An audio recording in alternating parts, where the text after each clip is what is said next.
You've seen the headlines, right? A billionaire donates millions to charity. And we all think, wow, that's so generous. But what if I told you it's less about giving something away and more about gaining control?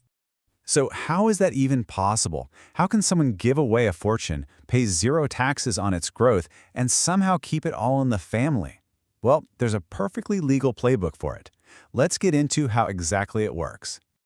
And this really gets to the heart of it. There's this huge gap between what we think is happening and what's actually happening. While we see a selfless gift, they see a strategic move. It's not about losing money, it's about controlling it in a whole new way.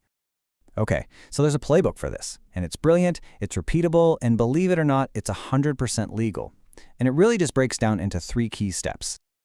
All right, step 1. They don't just write a check, they move assets. We're talking stocks, real estate, that kind of thing, into their own private foundation. Why? Boom, a massive tax deduction right off the bat. Step 2. They put their family in charge. Yep, they appoint family members to the board of this new charity who can then draw some pretty hefty salaries. And finally, step 3. The foundation only has to give away the absolute bare minimum that's required by law. So you see, this isn't really about charity in the way we usually think about it. It's all about control. Let's unpack what the real benefits of this whole playbook actually are. Okay, so that bare minimum I just mentioned, by law, these foundations only have to give away a tiny fraction of their assets each year, just 5%. So what happens to the other 95%? Well, that's the kicker. It just stays inside the foundation. It stays invested, it grows completely tax-free, and it's all still under the family's total control.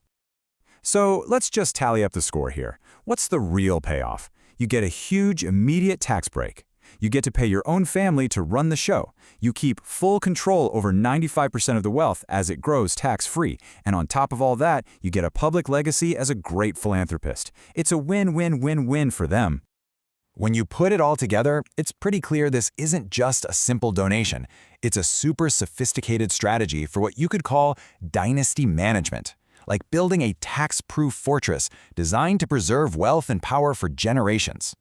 So the next time you see a headline about some billion-dollar gift, just remember this. Real power isn't about owning money. It's about controlling where it lives, how it grows, and maybe most importantly, how it's perceived.